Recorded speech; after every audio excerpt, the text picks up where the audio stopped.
En el apartado 8, siguiendo este estudio que estamos haciendo de la era secular de Charles Taylor, ya en el tomo 2, menciona el autor que hay otra faceta que también se debe abordar porque resulta fundamental para comprender el giro cerrado sobre la inmanencia, ¿no? Que es, digamos, lo que hemos estado comentando en las últimas ocasiones. Y la línea argumental de esta faceta sería, de manera resumida, la siguiente.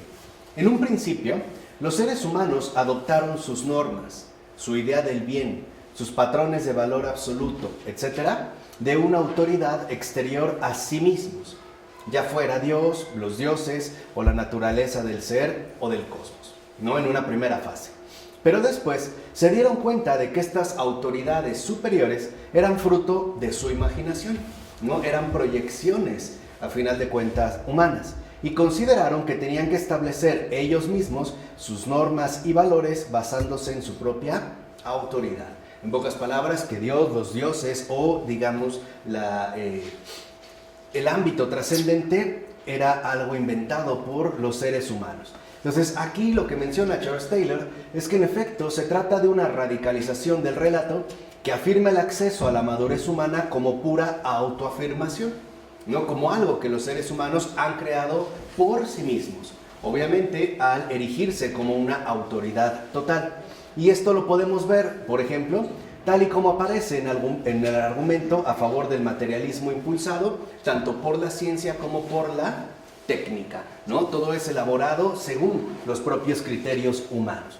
Así pues, no sucede solo que una vez liberados de la ilusión, estas proyecciones o inventos humanos, los seres humanos establecen los hechos ciertos del mundo, ¿no? Ahora son ellos, los propios humanos, los que van a establecer estos hechos del mundo basados en su propia autoridad. Por ejemplo, la teoría de la evolución, la teoría del Big Bang, etcétera, etcétera.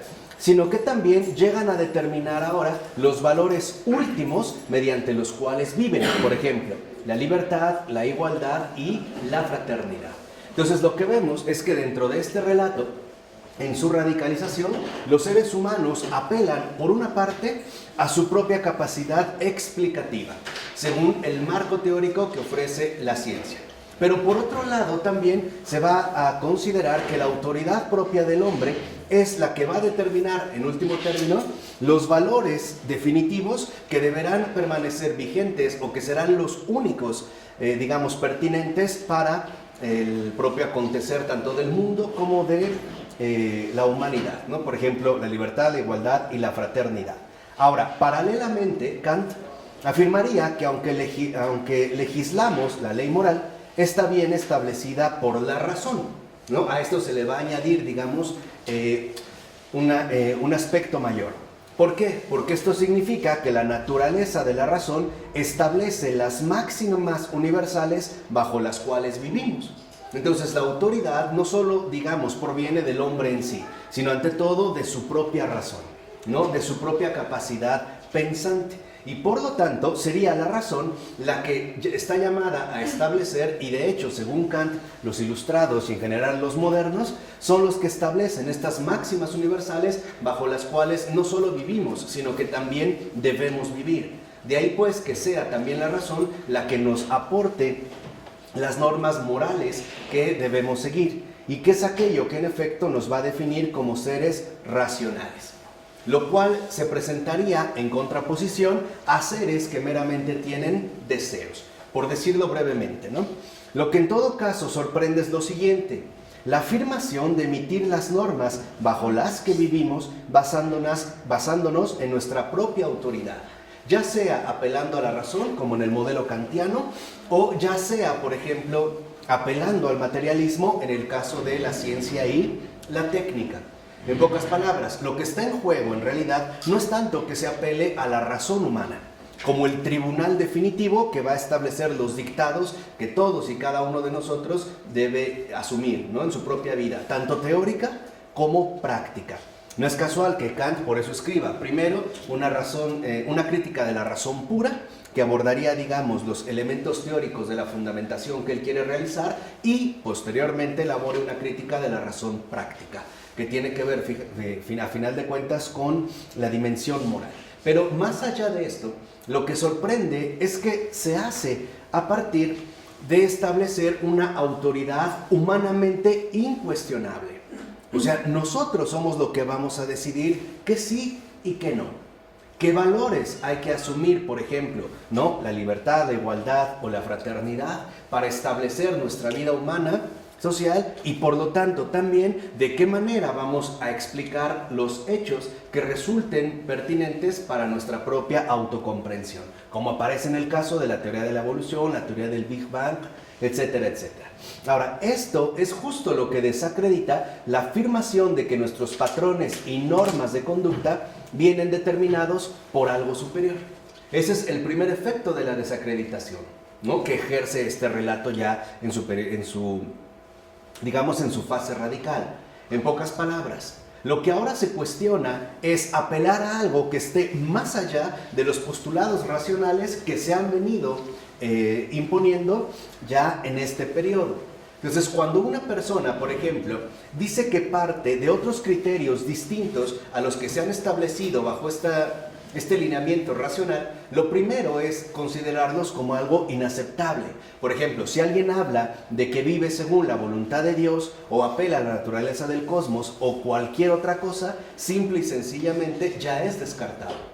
¿Por qué? Porque no proviene, en efecto, de la propia autoridad humana, ¿no? De ahí que, por ejemplo, para muchas teorías científicas, los relatos religiosos son simple y sencillamente inaceptables, porque no concuerdan de fondo con el perfil racional que aquí se ha establecido. Lo cual también no solo desacredita, por una parte, ¿no? Esta dimensión superior que nos puede asignar o orientar con normas de conducta o criterios de vida distintos, sino que también eliminaría esta autoridad esencial basada en fuentes superiores. Entonces, se supone que debemos tener la valentía necesaria para reafirmar con nuestra propia autoridad las normas morales y humanas que antes regían como mandamientos de Dios o leyes de la naturaleza. Entonces, lo que vemos, y eso es lo que quiere destacar Charles Taylor, es que de fondo esto impuso un concepto poderoso de autoacreditación, que hasta la fecha sigue muy vigente. Y es lo que vimos, por ejemplo, ¿no? En ocasiones anteriores, cuando adquieren, por ejemplo, autoridad y relevancia las propuestas teóricas que puedan desarrollar los científicos, vamos a decirlo así, más conocidos y renombrados de esta época, ¿no? Serían los únicos que, debido a esta autoridad y por lo tanto debido a esta autoacreditación, serían, vuelvo a repetir, los únicos que podrían desarrollar tanto la explicación de hechos como la imposición de criterios y normas. Entonces, esta autoacreditación culmina el proceso previamente iniciado. ¿Cuál? El proceso que habla que hemos pasado de la infancia a la adultez, de la barbarie a la civilización.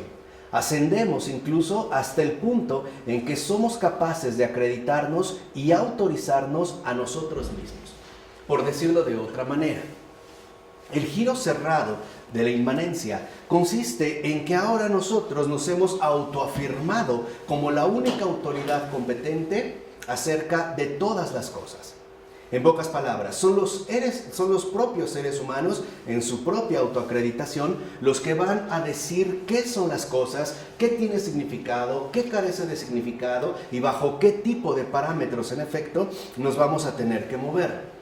Esto se ve ya de manera muy clara, por ejemplo, en el mundo contemporáneo, donde esta autoridad de autoacreditación aparece ya descaradamente abierta al adjudicarse la última palabra o la total autoridad al ámbito científico, ¿no? Si sacan a la venta, por ejemplo, un nuevo producto, lo que le da el sello de incuestionabilidad, o sea, lo que hace dogmática esta presentación, es una frase muy simple que puede ser la siguiente: este producto ha sido científicamente comprobado, ¿no? Ya. Decir que ha sido científicamente comprobado es como decir que es totalmente irrefutable e incuestionable. Ahí está el oráculo, ¿no? En el cual, digamos, se pretende basar todo tipo de autoridad. Entonces, si la ciencia no se ha pronunciado al respecto, es porque o no se han tenido los recursos necesarios o porque falta un poco más de desarrollo para que la ciencia nos venga a revelar, ¿no? El sentido, el significado e incluso la misma realidad de todas las cosas. Ahora, incluso se puede imprimir un giro más radical a la autorización de nosotros mismos si pensamos que los valores que adoptamos no guardan tanta continuidad con nuestro pasado y con lo que hemos llegado a ser. Y por eso esta posición constituye algo radicalmente nuevo, ¿no? Aquí, digamos, hay un giro importante que es ahorita en el que vamos a indagar. Digamos que el caso paradigmático es Albert Camus, no sé, Albert Camus, ¿no? Camus forma parte de esta radicalización. ¿Por qué? Porque con Camus tenemos la clara sensación de que esta acreditación de nosotros mismos se produce frente a un universo que guarda silencio, que es indiferente y que impide toda tentativa de encontrar significado en él.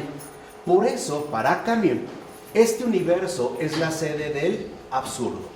Pero hay que entender bien de qué está hablando. En esta forma, vamos a decirlo así, mayormente radicalizada. Albert Camus, en efecto, va a ahondar o va a desarrollar de una manera muy peculiar la cuestión del absurdo, y que él afirma encontrarlo en el universo mismo. O sea, cuando habla de absurdo, por una parte, Camus se refiere a que este universo es totalmente indiferente hacia nosotros. No guarda silencio, no tiene, por así decirlo, ningún interés. Y por otro lado, aunque nosotros queramos encontrarle algún tipo de significado, no es posible. Entonces, pero, afirmará, tomar plena conciencia de ello, aceptar el reto y abrazar una ética propia ante las fauces de este absurdo, es lo que puede generar la valentía y la inspiración para luchar contra las fuerzas de la adversidad y el sinsentido. Esa es la apuesta de Camus. La apuesta fundamental de Camus no solo es, por decirlo, naufragar en este absurdo que en efecto resultaría de alguna o de otra manera innegable, sino sobreponerse a este hecho concreto, como a través tanto de la valentía como de la inspiración heroica que podemos obtener en nosotros mismos para luchar contra estas fuerzas que estarían representadas tanto por la adversidad como por el sinsentido. Por ejemplo, en una de sus obras, La peste, el doctor, no sé, Ryu, ¿cómo se? ¿No? Bueno, este doctor, ¿no?, es un héroe ejemplar de tal posición. Y eso es lo que está buscando Camus. O sea, proyectar algún falso significado sobre la epidemia, que en efecto sería la peste. Como que los seres humanos reciben un castigo por sus pecados, no solo significa ceder a una ilusión, sino que ante todo manifiesta darse por vencido en la batalla contra el absurdo. Entonces aquí ya podemos ver cómo, por ejemplo, Camus va a considerar que la religión, especialmente el cristianismo, es una ilusión porque nos quiere ante todo ofrecer una solución de este absurdo. Lo que realmente Camus busca no es respuesta, sino sobreponerse en una postura heroica a este efecto, a este hecho que él considera es el absurdo. Entonces lo que vemos es que no tenemos por qué buscar vanas explicaciones o ilusiones que nos priven de enfrentarnos a esta situación, ¿no? En pocas palabras, el propósito fundamental de Camus, y por eso va a ser considerado uno de los existencialistas, yo no sé si sea tan precisa esta definición, pero por lo menos, por decirlo así, el propósito fundamental de Camus ya no solo es la autoafirmación, sino la autoexaltación. Autoexaltarnos básicamente como héroes titánicos que no necesitan que le digan que las cosas tienen un significado profundo más allá, sino que simple y sencillamente encaran el absurdo, por decirlo así, frente a frente. De tal manera que, debido a su elocuencia y su fuerza retórica, que los tiene en efecto, vale la pena analizar con mayor detalle la posición de Camus, que está ya radicalizada. Entonces, lo que vemos es que en efecto, el eje central de la idea de Camus consiste en articular la idea de la condición humana con la idea del absurdo. Una vez superada y finalizada la era de las ilusiones, tanto religiosas como metafísicas. Entonces, para Camus, lo importante es descartar la trascendencia y afrontar el absurdo propio que nos ofrece la inmanencia, es decir, en este caso el absurdo. De ahí pues que, según este autor, sentimos una necesidad o demanda imperiosa en nosotros mismos de dar sentido al mundo, de encontrar en él algún sentido unificado. Recuerden lo que dijo antes Camus, el universo carece de este sentido, ¿no? El universo en sí es absurdo. No obstante, sentimos la necesidad de darle algún sentido. Y dentro de esta necesidad, dirá Camus, es que se ha incurrido, por ejemplo, en acudir a las ilusiones que pueden ser tanto religiosas como metafísicas. Pero, insiste Camus, las afirmaciones de satisfacción y significado que elaboramos quedan negadas bruscamente por un universo indiferente, el cual no nos debe nada y cuyo funcionamiento favorece aleatoriamente nuestras aspiraciones para a continuación aplastarlas cruelmente, ¿no? Este, digamos, es un poco el universo que Camus describe y ante el cual, en efecto, busca proponer una autoexaltación. De ahí, pues, que toda sensación de significado topa con un enigma. ¿Cuál es el enigma? El absurdo. Y este enigma desafía y desmorona todo significado general, es decir, ilusión. Así pues, las tentativas de creación de sentido se ven frustradas continuamente, ¿no? Aunque las personas, vamos a poner un caso sencillo, aunque las personas tengan la ilusión religiosa de que hay un Dios bueno, cuya providencia está al pendiente de nosotros, tal parece que se ve rechazada o refutada por toda la serie de injusticias o crímenes que podemos contemplar en nuestro mundo, ¿no? A esta situación él, de hecho, le llama la contradicción fundamental, que no es otra más que el absurdo. No podemos controlar este universo y por ello sentimos la necesidad en nosotros mismos de darle algún sentido. No obstante, afirma Taylor, aquí hay una aparente contradicción, ¿no? En la afirmación que está haciendo Camus hay una contradicción. ¿Por qué? Porque si la cuestión es que, contrariamente al cristianismo y a infinidad de concepciones metafísicas, el universo es indiferente y carece por completo de significado, no tiene sentido tampoco hablar de absurdo. Pues el absurdo existe allá donde hay una razón para esperar significado, y en su lugar aparece el sinsentido. Entonces, lo que dice Taylor es: ¿cómo puede haber expectativa de sentido en un universo que hipotéticamente está desprovisto de él? Entonces, afirmar que el universo es absurdo es contradictorio, porque es achacarle algo de lo cual en efecto carece en sí mismo, de acuerdo a esta perspectiva.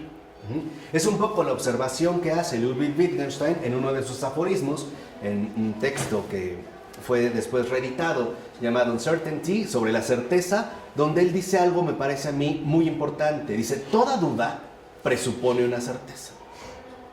Justo va en este sentido.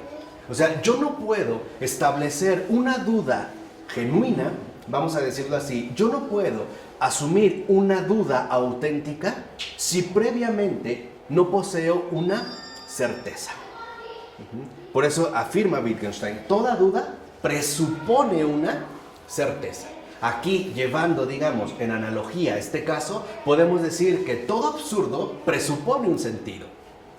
Decir que algo es absurdo es por dos razones: o porque ha perdido el sentido fundamental, o porque definitivamente carece de este sentido.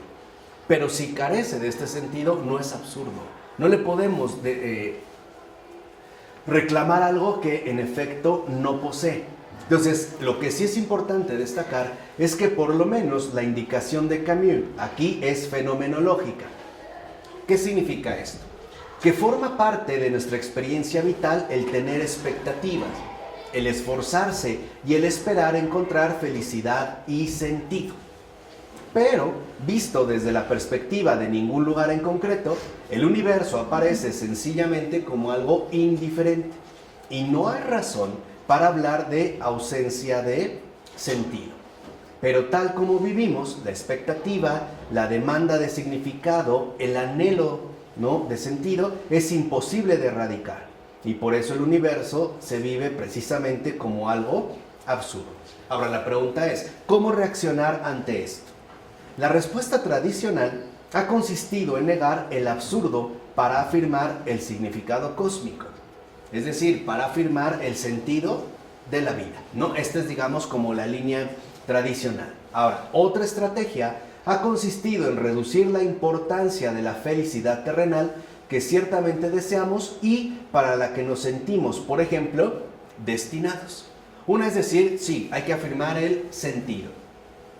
Otra es decir que nuestras expectativas no tienen, por decirlo de alguna manera, por qué ser tan insistentes o por qué ser, en este sentido, tan desproporcionadas. Entonces vemos que si se adopta esta segunda perspectiva, el hecho de que se vea frustrada, ¿no?, nuestra aspiración no es tan importante, pues tendríamos algo mucho más importante por lo que luchar. Por ejemplo, la salvación o bien la revolución, ¿no? El hecho de que no importa que aquí suframos un poco, si va a ser en todo caso por una causa precisamente mayor, ¿no? Como puede ser la salvación o la revolución, ¿no? Que sería, digamos, como muchas veces el ímpetu que puede mantener el vigor de determinados movimientos sociales. Ahora, en este caso, esto implica que otra cosa es más importante que nuestra satisfacción ordinaria. Y ojo, esto no anula nuestra realidad concreta. Lo único que en pocas palabras se está poniendo en entredicho es lo caduco que puede ser nuestra experiencia terrenal con lo infinito que puede ser, por ejemplo, nuestro gozo celestial, ¿no? Por decirlo de otra manera, lo que se contrasta es la plenitud que conlleva la eternidad a la finitud que implica toda condición temporal. Entonces, por ejemplo, siguiendo esta segunda línea, podemos decir que por mucho que una persona sufra, por ejemplo, en la tierra, no sería nada comparado con un sufrimiento eterno, por ejemplo, ¿no? Para que veamos el contraste. Y al revés, el gozo que podamos experimentar aquí en la tierra no es nada comparado con una dicha eterna, ¿no? Digamos, serían las dos alternativas. Pero Camus rechaza ambas estrategias. Se opone radicalmente a estas dos opciones. Para él, nunca debemos denigrar la felicidad. ¿Qué es lo que dice Camus? Es preciso amar la naturaleza, tener una sabiduría de la vida en su inmediatez, el absurdo, y no desde la distancia. En pocas palabras, hay que enfrentar nuestra propia condición que está vinculada de manera directa e inevitable al absurdo. O por ponerlo quizá en palabras más sencillas, para Camus no hay que andar buscando salidas fuera de este mundo, ya sea en un más allá hipotético o en una dimensión trascendente que en todo caso se reduciría a una ilusión, ¿no? Ahí es lo que les decía, es parte de esta autoexaltación. A esto precisamente le llamaba su helenismo. Es decir, la idea de paganismo con la que pretendemos retrotraernos a un momento anterior a la perspectiva transformadora del cristianismo, para devolver a la prosperidad humana ordinaria como nuestra más alta meta. Obviamente sin un más allá. ¿Quién es compadre directo en esto de Camus? Heidegger. Precisamente, ¿no? Digamos que el perfil más fundamental de Heidegger se encuentra en su propio paganismo. Volver a ese comienzo originario que significa irnos, ¿no?, hacia atrás, irnos literalmente en sentido contrario para acceder a ese comienzo, Ereignis en alemán, que es previo a Cristo. Es saltarnos a Cristo, pero no hacia adelante, sino ahora hacia atrás. ¿Por qué? Porque en el paganismo, en efecto, se puede destacar o se puede rescatar esta figura heroica que afronta la inmediatez de la vida y por lo tanto, que en pocas palabras, exalta precisamente el ámbito de la inmanencia. ¿no? Dentro de este paganismo, lo fundamental no es lo que está más allá, sino lo que nosotros podemos alcanzar a disfrutar aquí. De tal manera que, por ejemplo, para los epicúreos, lo importante es el acceso fundamental a la hedoné, que podemos traducir por placer.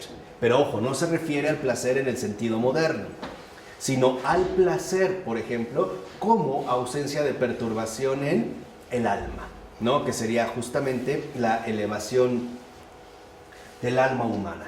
En este sentido, vuelvo a repetir, para Camus, lo importante es reconocer el absurdo en el que vivimos y no querer salirnos de él a través de ningún tipo de ilusión, ya sea metafísica o ya sea, en este sentido, religiosa, por decirlo de otra manera, que igualmente es aplicable a Heidegger en este caso.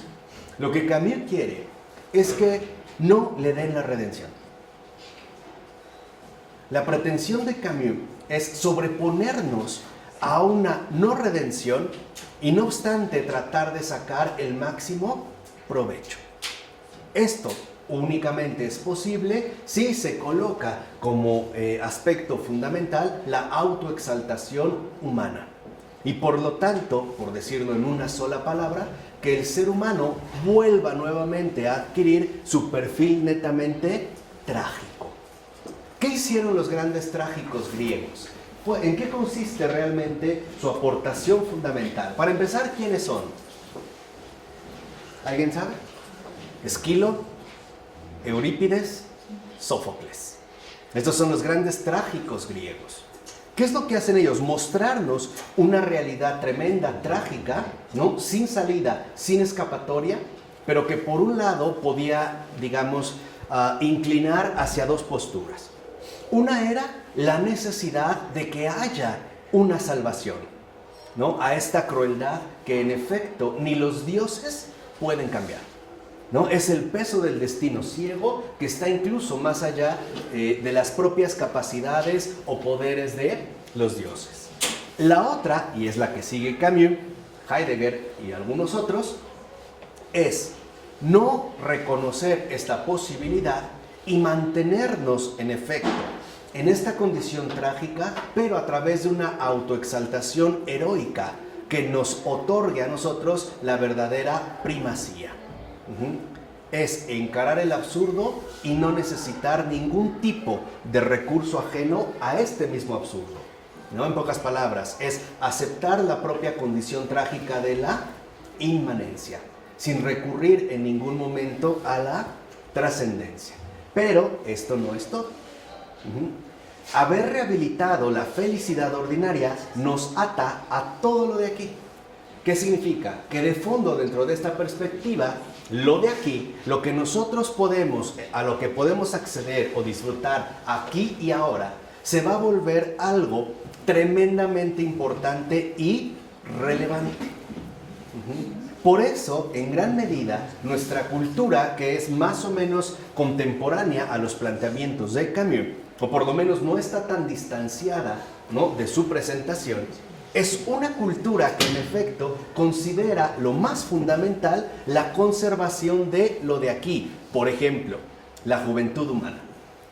Veámoslo en un rasgo sentido, para que vean de dónde viene. Por eso también somos una cultura que le tiene pavor a la vejez, al envejecimiento y a las arrugas. Por eso tantos productos antiarrugas.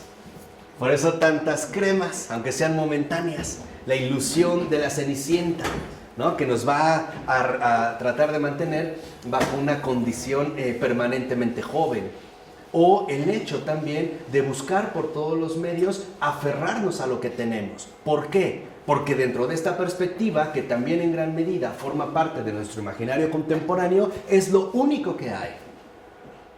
¿Sí me explico o no?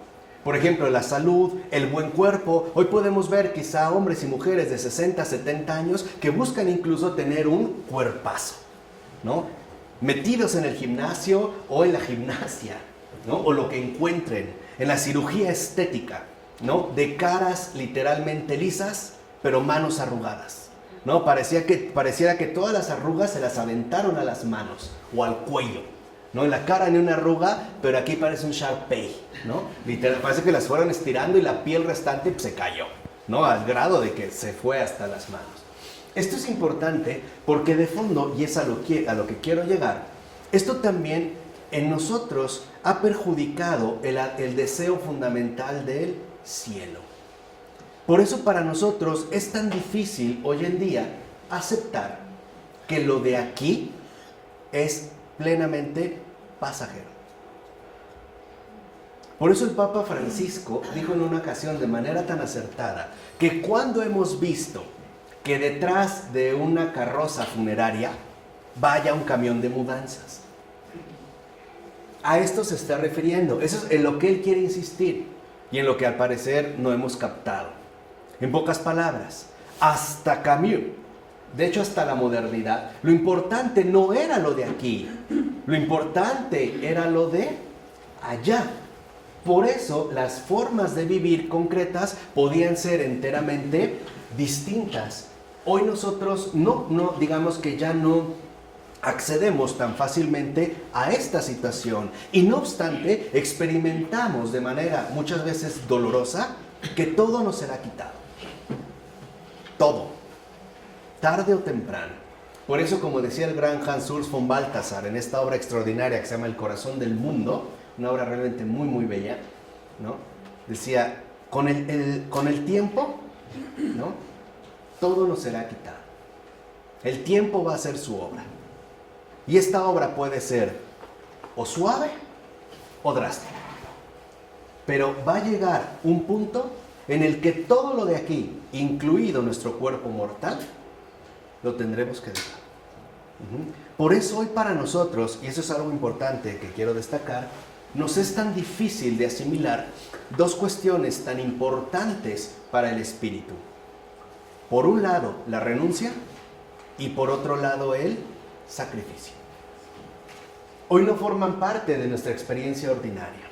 Más bien lo vemos como algo extraordinario, como algo a lo que muchas veces me tengo que ver casi obligado a aceptar, pero no por voluntad, no finalmente porque yo quiera, ¿no? Por eso les ponía el caso de la salud o de la juventud. Queremos siempre vernos sanos y jóvenes, vigorosos, ¿no? Aunque sabemos que esto definitivamente es inútil, por más que nos esforcemos. Pero tampoco estamos ya habituados a la cuestión del sacrificio. Por el contrario, hoy nosotros queremos precisamente aferrarnos a lo de aquí, a lo que podemos nosotros adquirir o tener o disfrutar en la tierra. Y por eso buscamos, como dice Taylor, ¿no?, que esto nos reúne con los demás en el esfuerzo por alcanzar esa felicidad allí donde se vea en peligro. Por eso nos volvemos tan previsores, por eso nos volvemos tan calculadores, por eso queremos asegurar en efecto todo lo que hemos adquirido. No es casual, dicho sea entre paréntesis, que las aseguradoras sean los grandes negocios fraudes de estos tiempos, ¿no? Al grado de que alguien puede asegurar sus piernas, y hay muchas celebridades que lo han hecho, o su trasero, o su cabello, o su casa, o compré esto, lo voy a asegurar, porque para mí lo de aquí es lo único importante. Es lo único que importa. Piensa cómo te pondrías si en este preciso instante perdieras tu casa. Así, tal cual. Piensa cómo te pones si te robaran tu auto. Piensa cómo te pones si perdieras una mano, un dedo, un ojo, o la capacidad de caminar, o la capacidad de andar. Esto es importante. ¿Por qué? Porque lo de aquí, lo que vivimos aquí, no es lo que nos define. No es lo sustancial. Aunque dentro de estos parámetros pareciera que en efecto es lo único. ¿Vamos? Esto es, digamos, importante, por eso es que lo hemos destacado. Y sabemos que es una lucha que perderemos a final de cuentas. El héroe trágico, el héroe pagano, ¿no?, pero que nos permite obtener muchas victorias provisionales, obviamente de autoafirmación y de autoacreditación, y como es lo único que tenemos, pues no debemos renunciar a ello. Por eso también puede surgir en el hombre una actitud de infinita arrogancia. No le importa a lo mejor las derrotas que padezca, siempre y cuando por lo menos pueda obtener algún tipo de victoria. Es por eso que entonces Camus rechaza tanto el cristianismo como otras proyecciones metafísico-religiosas, pues según él, no solo enmascaran el absurdo y denigran la felicidad de la inmediatez, o sea, no solo nos roban la autoexaltación, la autoacreditación, sino que también niegan la satisfacción de adquirir cualquier significado en el que podamos creer. O sea, el cristianismo nos niega la autoexaltación heroico-trágica que en efecto permanece como recurso en el paganismo. No sé si se ha entendido esto, que es como muy importante. Entonces, por eso dirá Camus, debemos hacer lo que el cristianismo no ha hecho jamás, cuidar de los condenados. Es decir, de los que no aceptan el don de la redención, en el sentido neopagano. Aquí está el punto culminante. ¿En qué consiste, por decirlo de alguna manera, la mayor tradición de Heidegger? ¿Por qué Heidegger es un apóstata? Porque no quiso aceptar el don de la redención. En esto consiste la era neopagana. No consiste, ¿no? Cuando, por ejemplo, Joseph Ratzinger se publica un libro que se titula precisamente La era neopagana, no habla de una cuestión donde tengamos que regresar necesariamente, por ejemplo, a prácticas que podían estar vigentes en el paganismo. No se está refiriendo a esto. Lo que realmente, a lo que se está refiriendo como neopaganismo, es a asumir una actitud pagana que de fondo no acepta el don de la redención. No lo acepta porque el reconocer la redención es, en último término, reconocer que alguien me ha salvado, no que yo alcancé la victoria.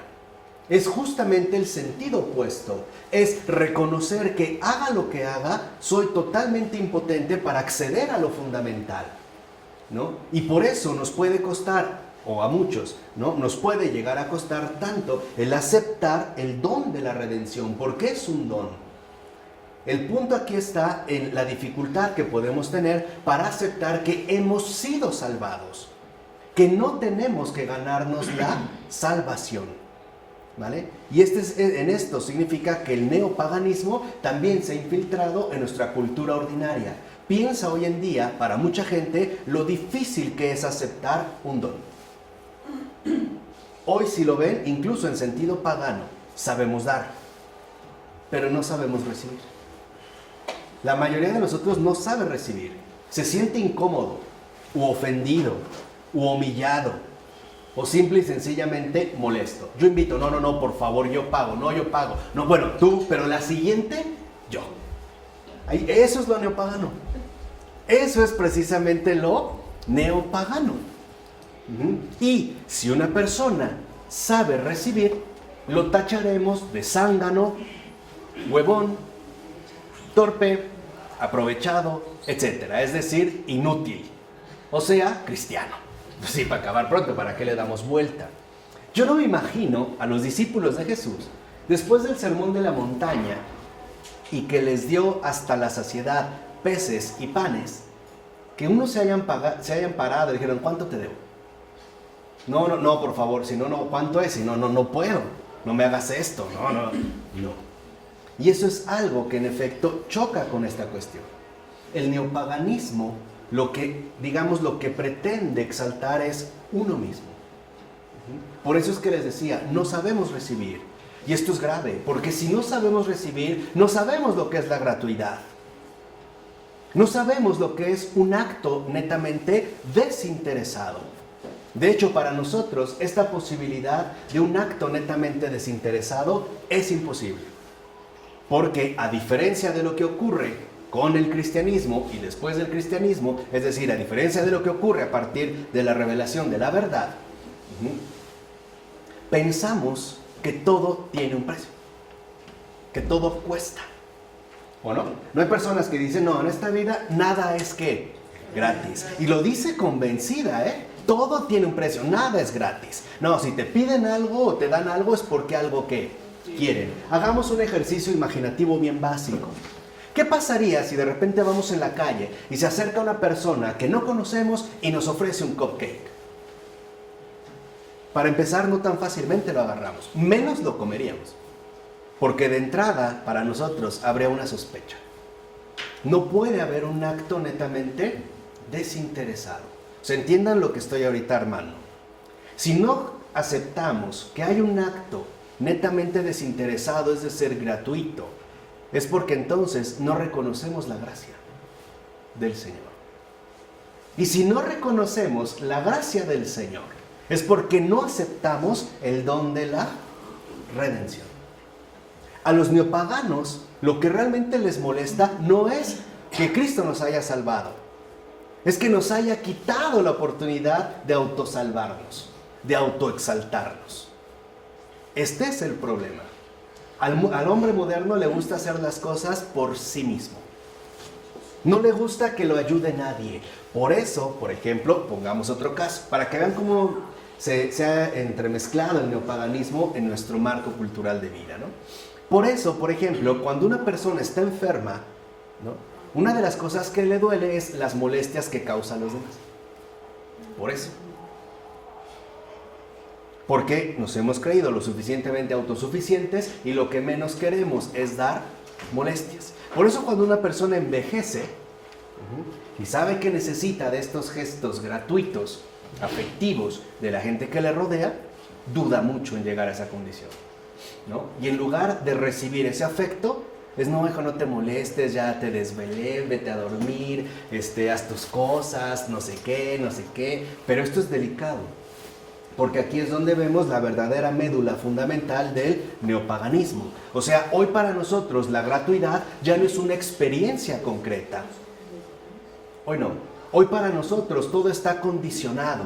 ¿Por qué? Porque en último término, nuestra sociedad contemporánea solo valora una cosa: los logros obtenidos. En pocas palabras, somos una cultura nefasta del éxito. Nada más. De obtener el éxito. Por ejemplo, nuestra cultura no valora los esfuerzos. Si un muchacho se presenta a hacer un examen para ingresar a cierto colegio y no pasa, es un fracaso, ¿eh? Si pasa, lo celebramos. Si no, lo vemos como un verdadero ¿qué? Fracaso. Porque no se autoexaltó, porque no alcanzó el éxito digamos que esperábamos de él. En pocas palabras, porque no fue un verdadero pagano. Si a una persona le decimos, pero es que a él le ayudaron, nos molesta. ¿No? Si decimos, pero es que a él se lo dieron, nos enoja. Nos enoja porque somos paganos, es decir, envidiosos y ególatras. Queremos en todo destacar. Por eso no es casual que también en Grecia se desarrollaran los Juegos Olímpicos.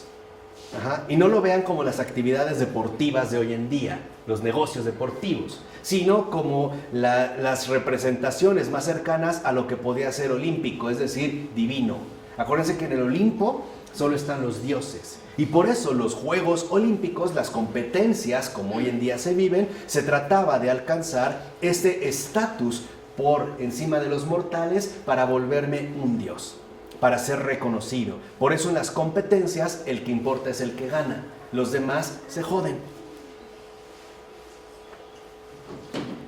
Aunque hayan hecho 1000 esfuerzos, no importa, fracasó. Si por ejemplo un gran atleta se la pasó entrenando 4 años, pero al momento de salir se lesionó, ya, perdió todo.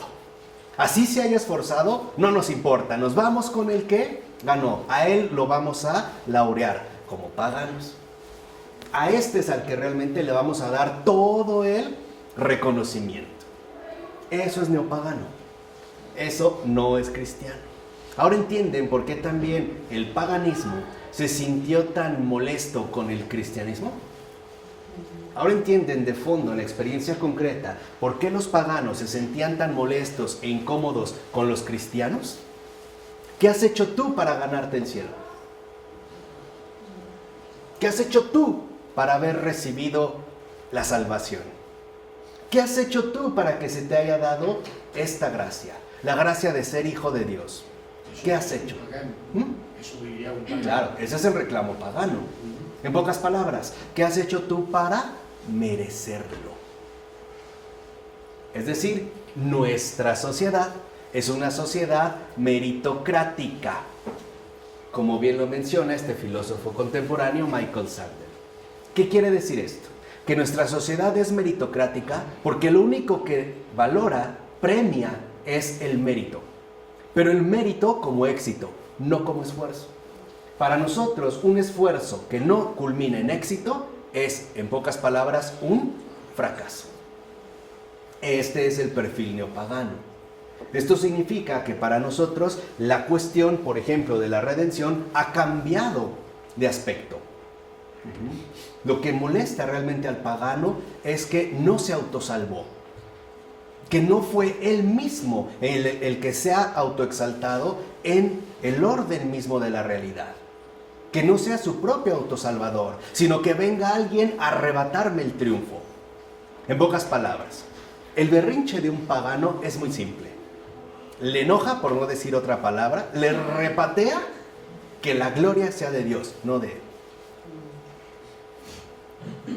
Eso es lo que le molesta.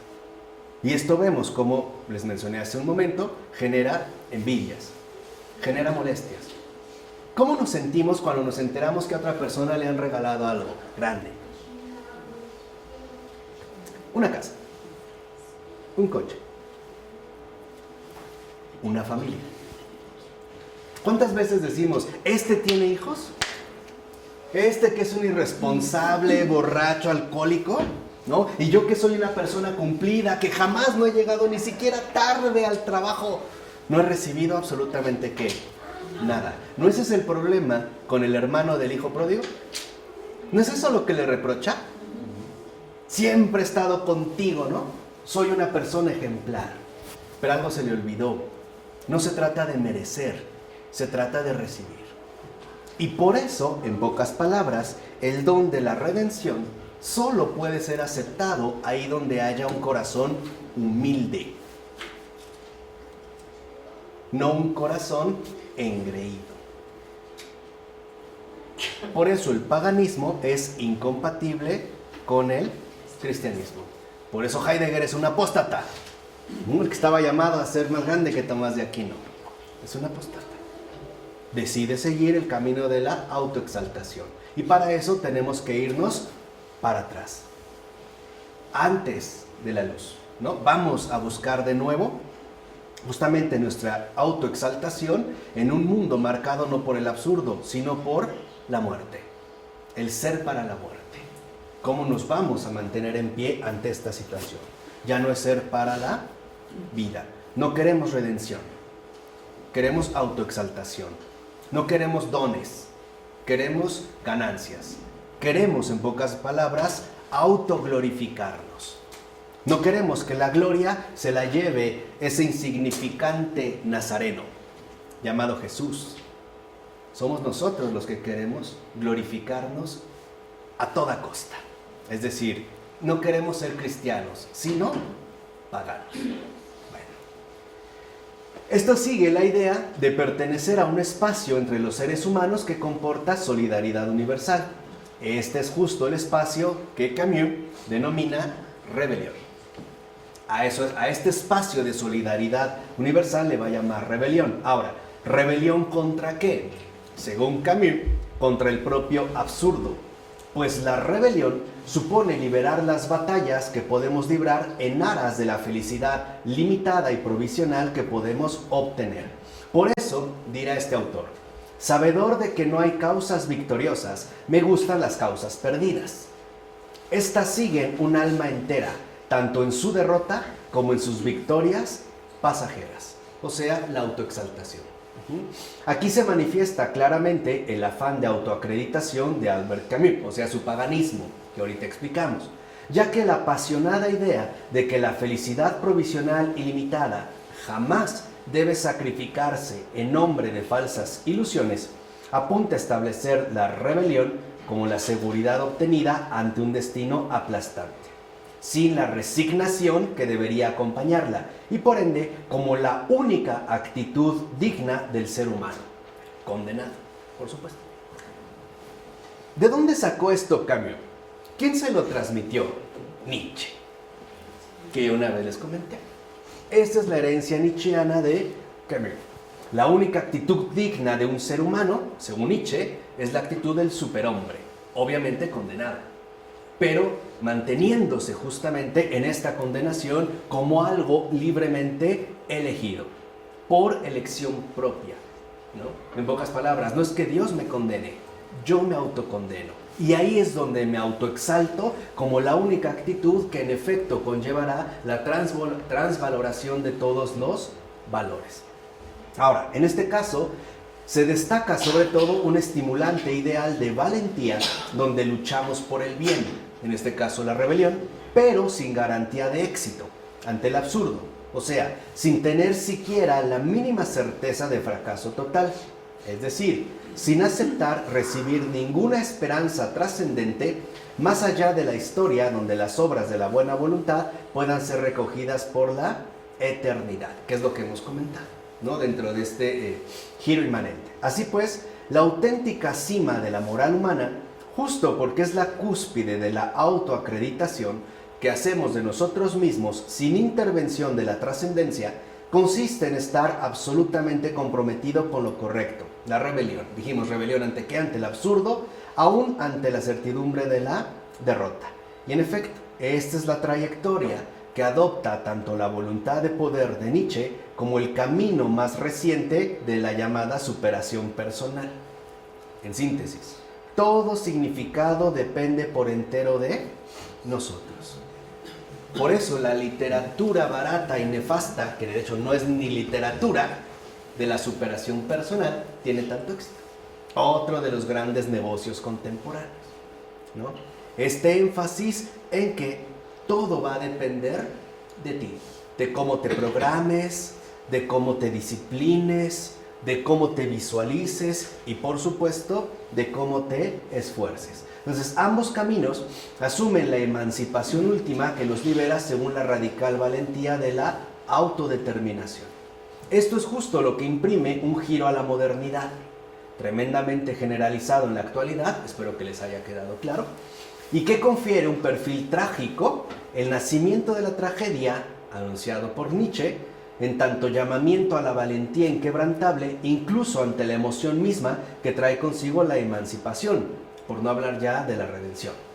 Aunque también puede estar presente la idea de que adultez significa, sobre todo, capacidad para afrontar la pérdida de significado de las cosas, mostrándose a sí mismo dispuesto a encontrar o producir significado propio en un universo que en sí mismo carece de sentido y que por lo tanto requiere de la valentía de la imaginación rebelde, ¿no? Pero, ¿cuánta coherencia alberga esta concepción de la creación de significado y de valor ante el vacío y el absurdo? ¿Se pueden inventar realmente los valores que adoptamos como vinculantes? Nietzsche, por ejemplo, no lo creía. Y por eso propuso una transvaloración de todos los valores, ¿no? Es decir, esta transvaloración radical que significa que todo lo que hemos llamado bueno, en realidad debería de ser llamado malo. Y todo lo que hemos calificado mediocremente, es decir, moralmente, es decir, cristianamente, como malo, tendría que ser más bien considerado como lo bueno. No se trata de inventar valores, se trata de transvalorarlos, ¿no? En rebeldía. ¿Y qué vamos a hacer con estos criterios estimulantes y el hecho de que impongan admiración, compromiso y lealtad? Después de todo, a eso es a lo que las referencias a Dios o al orden del cosmos estaban tratando de dar sentido. Además, ¿quién ha decretado que las transformaciones que podemos esperar y por las que debemos esforzarnos en la vida se limiten a las que se pueden desarrollar en un universo sin sentido, carente de una fuente trascendente, ¿no? Ciertamente, las narraciones de la autoacreditación distan mucho de ser evidentes y mucho menos definitivas.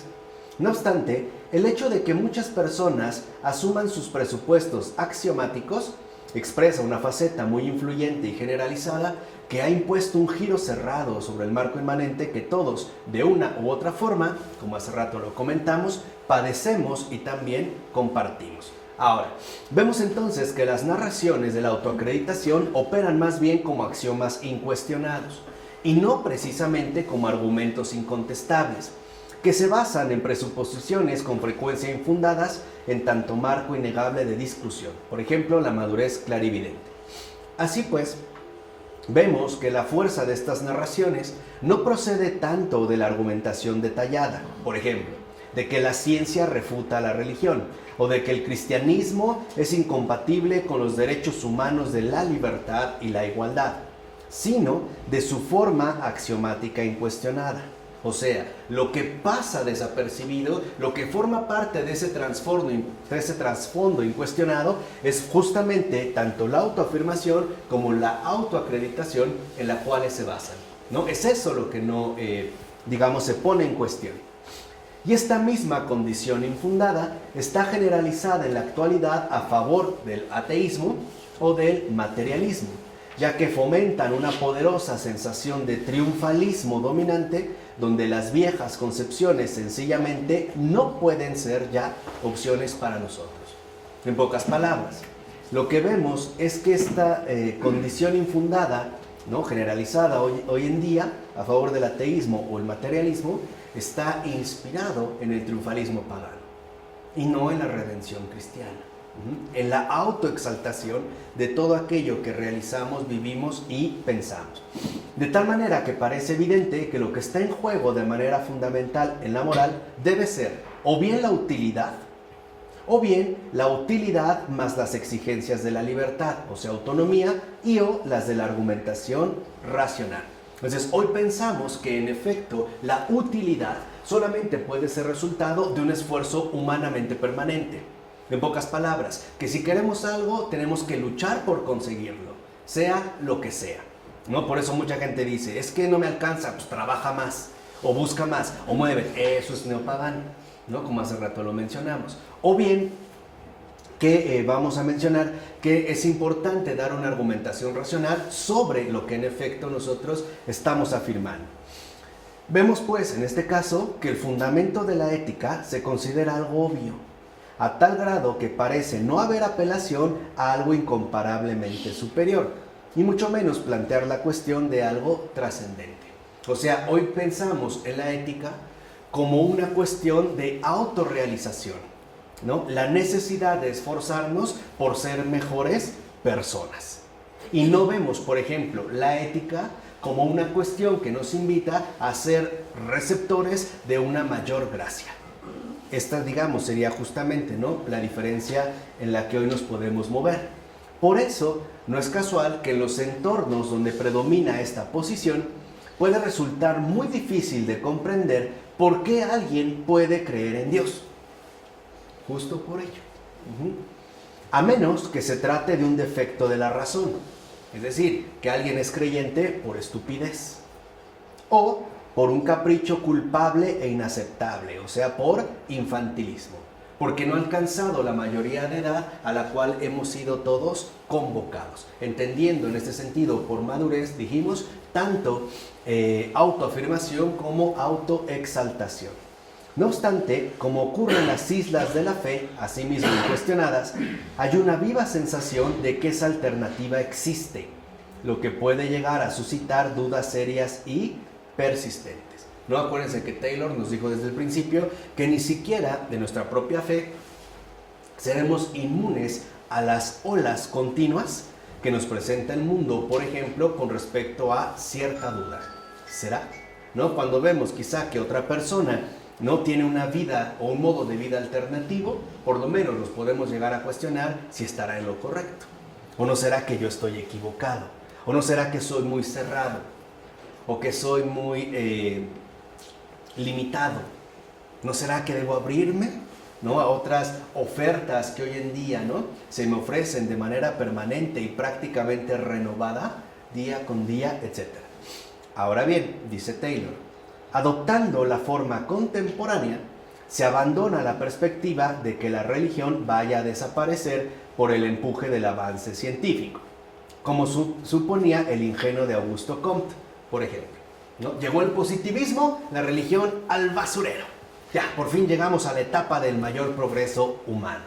Pero sí se vaticina que en el futuro, cuando la humanidad busque significado, relegará a los márgenes las respuestas religiosas. Es decir, no se va a acabar la búsqueda, pero por lo menos la religión no será vista como una alternativa primaria. En pocas palabras, será vista quizá como una alternativa secundaria o incluso como un recurso de última instancia. El último recurso que quizá nos puede quedar, ¿no? Algo así como cuando una persona es atendida por un médico, no encuentran la razón y le dicen, pues ya, mire, hicimos lo que pudimos, igual y váyase a Catemaco a ver a un brujo, ¿no? Un curandero, o, pues no sé, váyase a preguntarle a un sacerdote o qué sé yo, ¿no? Digamos, relegado al margen. Ahora, ¿con esto desaparece o queda realmente marginada la religión en su conjunto? No, ciertamente no, pues la mera interpretación que hace de sí misma la no creencia, es decir, que mediante ella somos maduros y valientes y que asimismo superamos la dependencia, la ignorancia y la inferioridad, requiere que sigamos siendo conscientes tanto la derrota del enemigo, o sea, de la religión, como de los obstáculos que es preciso superar, la creencia, para adquirir la valentía de la superioridad no creyente. En pocas palabras, lo mismo que el mal es un parásito del bien, la no creencia es también un efecto parasitario de la creencia. En pocas palabras, para que la no creencia se siga manteniendo en pie como superioridad, necesita la religión para refutar. El día en que se acabe la religión, se acaba la no creencia también. Se derrumba, depende, ¿no? Hay una, vamos a decirlo así, es como decía un autor, derriben el edificio de la iglesia, todos nos vamos a morir aplastados, ¿no? En esta línea. Ahora, la fe tiene que seguir siendo una posibilidad real para que la autoacreditación totalizadora del ateísmo tenga algún sentido. El ateísmo, dicho sea de paso, es justo la negación secundaria de la afirmación primaria, pues como les mencioné hace un momento, toda duda presupone una ¿qué? Certeza.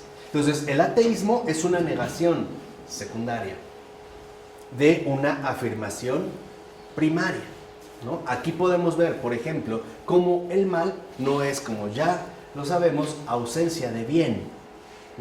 El mal va a aparecer como una negación del bien, pero no es algo primario, es algo totalmente secundario. Así como el pecado no es algo primario, sino secundario, es decir, accidental, como un rechazo o negación de la gracia que nos es ofrecida, lo mismo pasa precisamente en este caso. Un ateo es ateo porque tiene algo o alguien llamado Dios a quien negar. Y lo necesita para subsistir. ¿Cómo puedo seguir diciendo que soy ateo? A menos de que siga negando la existencia de Dios. Pero de fondo el ateo está obsesionado con Dios. La obsesión fundamental del ateo es Dios. Y por eso un ateo serio, consecuente y honesto está a un paso de la gracia. Está muy cerca de la gracia. En ese sentido real. Su obsesión es esto. Lo necesita para poder mantenerse. Si Dios realmente no está, el ateo desaparece. Porque no es, como ahorita mencionamos, algo primario. Y esto también es como de mucho sentido común. Si nosotros no hacemos las cosas bien, terminarán saliendo mal. Pero es algo secundario, no es precisamente lo primario. Y esto nos lleva a una consideración importante. ¿Por qué podemos autoafirmarnos y autoexaltarnos de esta manera? Esto es lo importante. ¿Por qué lo podemos hacer? ¿Por qué podemos precisamente, ¿no? Seguir esta línea? ¿Por qué? ¿Por qué es posible? La libertad. ¿Por la libertad nada más? ¿No habrá algo más profundo, algo más teológico? ¿No habrá algo que nos diga que en efecto sí estamos hechos a imagen y semejanza de un creador todo omnipotente, sobre el cual queremos seguir sus huellas aunque sean tergiversadas, aunque sea precisamente en sentido contrario? Es un poco como si el hombre moderno quisiera ser el que habló en la zarza ardiente, ¿no? Yo soy el que soy. El moderno se lo tomó en serio y dijo, sí, yo soy el que soy. Ni en eso es original. Ni en eso. ¿No? Retoma afirmaciones fundamentales primarias para después hacer su negación secundaria. Pero dijiste que por qué podemos. Por ello, ¿no será porque hemos sido creados a esa imagen y semejanza real que nos hace intuir una grandeza impensable? ¿No será porque esta imagen y semejanza a veces se quiere igualar con su origen? La capacidad que realmente se nos dio. Porque sí hemos sido llamados a algo definitivamente enorme, a algo definitivamente grande. La pregunta es, ¿y este llamado, o se responde este llamado por fuerza propia, o se responde a este llamado con docilidad? En pocas, hay dos maneras. Hay dos formas de encontrar el cielo.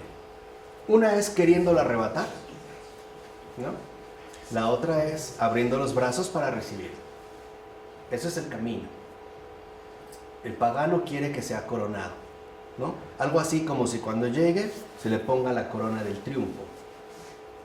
El cristiano no llega por cuenta propia, es llevado allá por su propio Redentor. Yo soy el buen pastor. Acuérdense que también, por ejemplo, en la imagen del pastor, que hoy en nuestra sociedad tan tecnificada está como borrada, el buen pastor acostumbra a sus ovejas desde pequeñas, por eso las imágenes lo lleva en hombros. Muchas veces también el pastor la lleva en hombros para que se acostumbre a su voz y a su presencia, al grado de que si han conocido un verdadero pastor, les habla a sus ovejas, y las ovejas escuchan su voz, la reconocen y lo siguen con la pura voz. Había casos donde, por ejemplo, para que la oveja se desarrollara una verdadera cercanía con el pastor, se le podían quebrar unas patas. Y así la llevaba. De tal forma que al llevarla en sus hombros, la oveja adquiría una absoluta confianza en su propio pastor. Aquí la cuestión parece ser diferente. Aquí lo que queremos es llegar al cielo por nuestras propias fuerzas titánicas. Es justo lo contrario, ¿no? Y que obviamente sea celebrada nuestra gran victoria. Bueno, entonces imaginar pues que la fe podría sencillamente desaparecer es imaginar una forma de no fe fundamentalmente distinta, o sea, básicamente bastante alejada de la realidad. ¿Qué sentido tendría en este caso afirmar que no tengo fe? ¿En qué tipo de pérdida se basaría tal afirmación? Tal vez, dice Charles Taylor, algunas personas consideren que se están aproximando hoy en día a esta situación, pero expresan algo distinto, pues cuando alguien dice no soy religioso o no soy creyente católico, lo hace en el mismo tono en que podría asimismo decir no me gustan las zanahorias o no soy fan de Elvis Presley. O sea, se ve en el ámbito de las alternativas disponibles. Dicho de otra manera, si se orienta a estas personas a que tomen en serio sus respectivas expresiones, hasta ellos mismos empezarían a percibir que guardan una u otra relación con la fe, precisamente como cuestión definitoria de la identidad y no como una mera preferencia. Vemos que en este sentido, quizá no se apacigüe nunca esta sensación de pérdida, sino que únicamente se arrastre pesadamente o se digiera fantasiosamente. Pero ¿durante cuánto tiempo? Bajo el poderoso estímulo de la emancipación total, es decir, de la autoacreditación.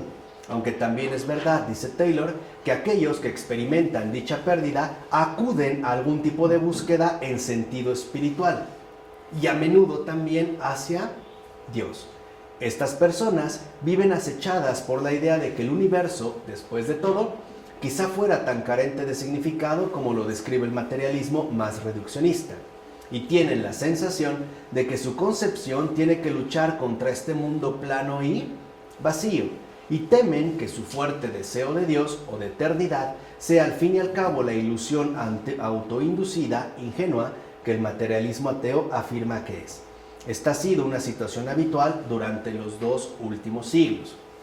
Czesław Miłosz, por ejemplo, habla de la crisis romántica de la cultura europea, desatada por la dicotomía entre el mundo de las leyes científicas, frías, indiferentes a los valores humanos, y el mundo interior del hombre.